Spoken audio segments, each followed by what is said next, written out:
Hi, my name is John, and I'm going to be sharing my testimony.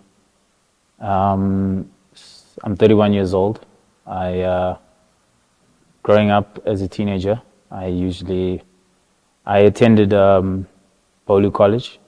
The kind of friends I surrounded myself with were of the affluent kind, so parents gave them everything. Came from good homes, who had everything they wanted.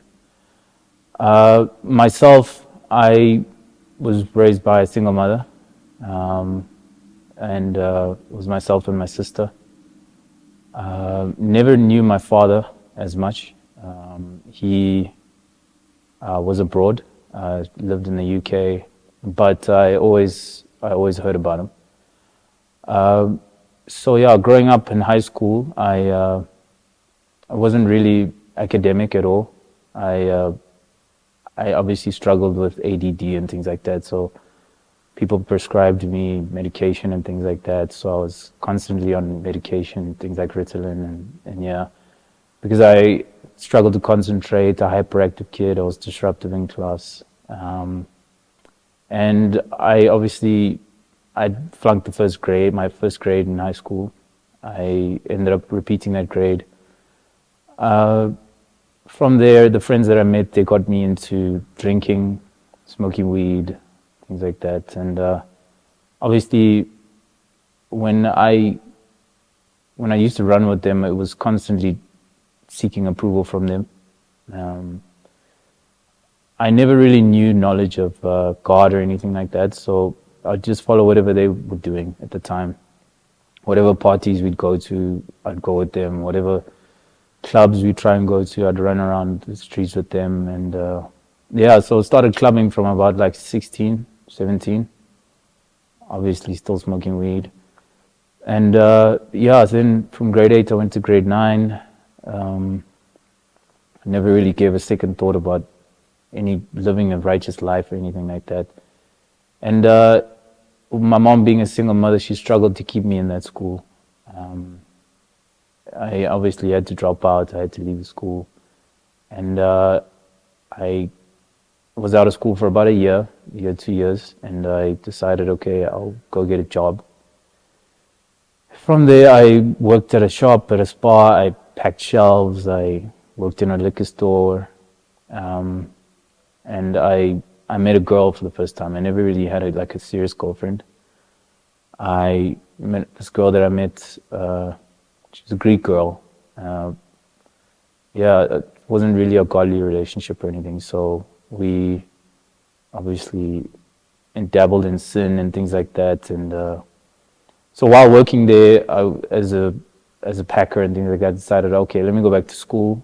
And I eventually went back to school. And while I did that, I was still working. So I completed my grade 10, grade 11 matric. Obviously still dating the same girl that I was with for all this time. And she introduced me to spiritual side of things. She would dabble in the occult. So she believed a lot in praying to angels, praying to trees, to nature and things like that. And I had a knowledge of God. My mom tried to get us to come to ACT and here and there, but I would come, but I wouldn't really ingest the word. I wouldn't really try to live a godly life. I would still, be with her and sleep with her. And eventually I even moved in with her after I finished school and things like that. So yes, passed matric and everything. Still dating this girl. Still eventually living with her, as I said. And she would teach me about certain seances and things she would do. She would burn sage around her house, and she would perform, like I said, seances. Her mother was a witch as well. They would term it as healing, so palm reader type of thing, fortune tellers, tarot cards. A lot of the times when I was living with her, I would find things like tarot cards in the place we stayed in. I would find sage and all these weird ornaments and herbs and things like that, and these stones, gemstones specifically, she believed heavily in that. And a lot of it was, to my knowledge, I I thought of it as, yeah, it's also God. She would play it off as, yes, it's God is also here, and that's what a lot of them say is, yeah, this is also spiritual. This is also God as well. I experienced like a lot of dark things. Her mother and her would perform rituals where they would try and put curses on people, and I wasn't in the presence of it, but a lot of what she did, she brought back home where I was living with her. And I experienced things like sleep paralysis. I would see shadows. I would hear voices. And I could feel that something in me just didn't feel right about being with this girl. So eventually she wanted to move to the UK and she wanted me to go with her. I I was trying my best to, because obviously me being of that age, I perceived that, no, this is the girl I want to marry, and ended up getting her an engagement ring as well. That fell through. She ended up moving and I stayed here. We eventually broke up. I really loved the girl like a lot, but I knew that there was a reason why we broke up, and with her it was more of her dabbling in the occult.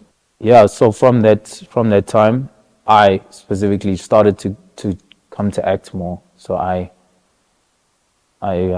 pursued a relationship with God a bit more, and I could feel that there was still a lot of scars from that relationship I had with her, because it was quite toxic from both sides as well. I wasn't the best adolescent at that time. I still drank, I still smoked.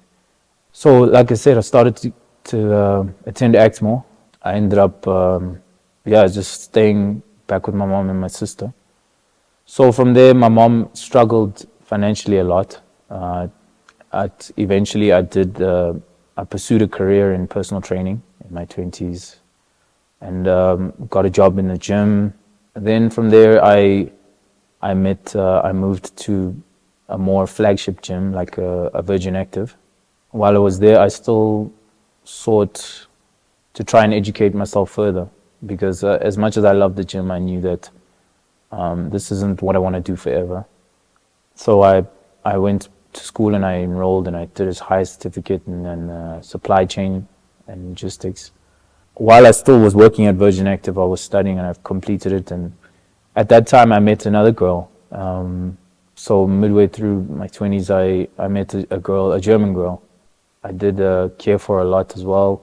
Obviously, it being an ungodly relationship, my relationship with Christ was lukewarm at best. I'd read my Bible occasionally. I'd pray the Lord's Prayer. I wouldn't really seek to live holy. I wouldn't really seek to live righteous, but I'd just say a prayer and I'd still go out about my life, drink, smoke, do all the things I do. That time I was with her for about 2 years. As she would momentarily see me, she would be with me for a few months and go back to Germany, and be with me for some time and go back, obviously. So it was a long distance type of relationship, and it wasn't really something that I feel was fulfilling me. And while she would go away, I eventually moved into my own place. I started living by myself, and I said, okay, you know what? Let me just try and get to know God more. I could feel the Holy Spirit. I could feel God's Spirit. I could feel something. I didn't know what to identify it as at that time, not knowing it was the Holy Spirit, but I could feel there was something in me every time I read my Bible.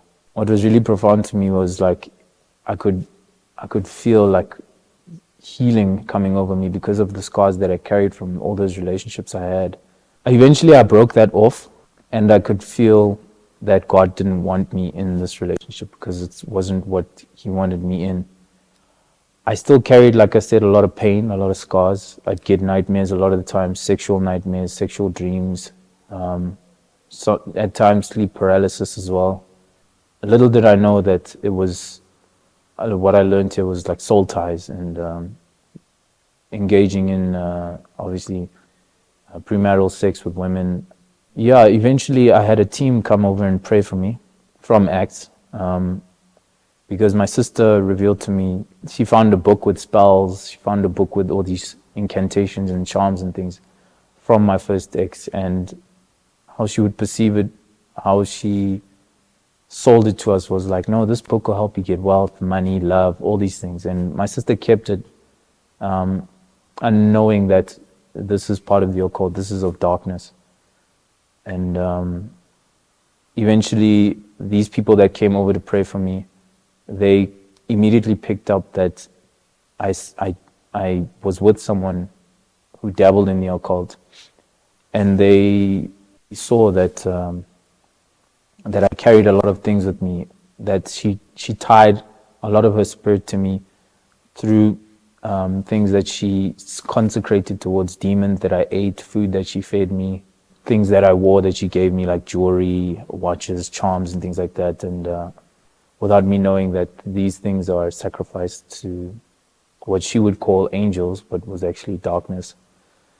So from there, these people that prayed over me, they immediately told me that I need to burn everything that I have from her. And I had quite a few things, clothes she bought me, bags she got me, blankets and things like that, and all the things we got together. So I immediately got rid of all of it. I could also sense the Holy Spirit revealing to me that you still have things in your house that you need to pray over and denounce and throw them out and declare God's power, that His power supersedes whatever is attached to these things.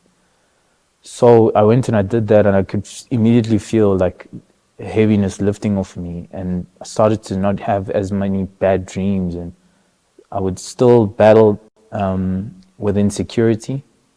I would still battle with me feeling inadequate, me not feeling like I fit in anywhere.